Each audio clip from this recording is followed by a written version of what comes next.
I'm Dr. Ellen Singer. I'm a senior lecturer in equine orthopedics at the University of Liverpool, and I'm involved in research relative to sport horses and preventing injury to horses. The joint that Nathan and I are concerned about, that we're studying, is really the fetlock joint here, which is the joint that's most injured in the racing horse. It's a long bone here that runs from the horse's knee down to this joint, which we call the fetlock. So you can't appreciate it now, but this horse has stood still, and this fetlock is in what we call a standing position. But it's amazing what happens when the horse runs, and this bone will actually, this whole joint will rotate and nearly touch the ground because the spring stretches, and then as the horse moves to the next stride, all that energy that's stored is returned. I'm Dr. Nathan Jeffrey. I'm a lecturer in comparative and evolutionary anatomy.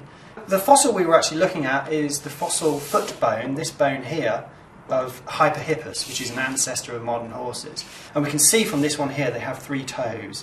And then the modern horse only has the 1 toe. And we wanted to know whether that would actually compromise, to a subtle extent, the actual biomechanical resilience of this bone. And we know it's going to be quite subtle because modern horses can wander around and they're fine.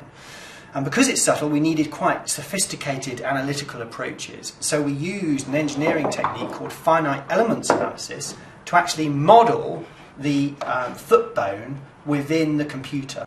And here we can see this is a horse that's experiencing force as it gallops. And we can see the forces propagating through. And the most interesting area is this region here. And in the Hyperhippus, which this is a representation of, we have a relatively low stress in this region. Whereas if we look at the modern horse, there is a much higher stress force in this region. And it's this region that's associated or has been linked to the initiation of fractures of this bone in racehorses. So we think the actual evolution of the horse to a much more efficient and fast-moving foot actually might have had the consequence of increasing the risk of some fracture. Evolution is so important to where we are today. So by studying ancient bones and comparing them to modern bones, it might give us a better understanding of why things have changed or how they've changed.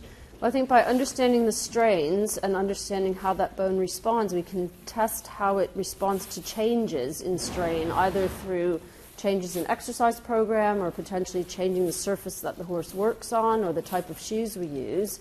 And then we can progress the ability to prevent these fractures, some of which are catastrophic and would lead to the horse not being able to race anymore or potentially losing its life.